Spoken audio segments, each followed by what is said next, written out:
ప్రవీణ్ పగడాల ఆయన మరణించి వారం రోజులు పూర్తయిన అనేక అనుమానాలు, అనేక క్వశ్చన్స్, అనేక సందేహాలు, అనేక రకాలుగా పెద్ద ఎత్తున ఆందోళన కలిగించే విధంగా కూడా కొన్ని విషయాలు ఉన్నాయి.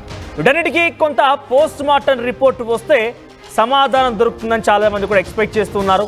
పోస్ట్ మార్టం రిపోర్ట్లో ఆయన ఆరోగ్య పరిస్థితి పైన, అట్ ది సేమ్ టైం ఆయన ఒంటిపైన నిజంగానే గాయాలున్నాయా, ఎవరైనా దాడి చేశారా, ఇంకేదైనా జరిగిందా, ఇలా అనేక అనుమానాలకి నివృత్తి చేసే అవకాశం కూడా ఉంది.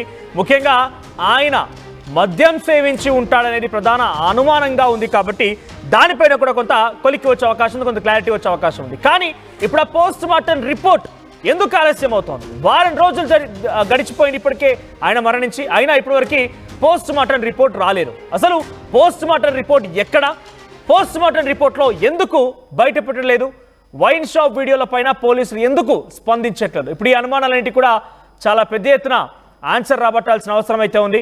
అయితే రెగ్యులర్గా మీరు చూస్తూనే ఉన్నారు, ఆర్టీవీలో ప్రవీణ్ పగడాల మరణం పైన అనేక ఎక్స్క్లూజివ్ కథనాలని మీకు చూపించే ప్రయత్నం చేస్తున్నాను.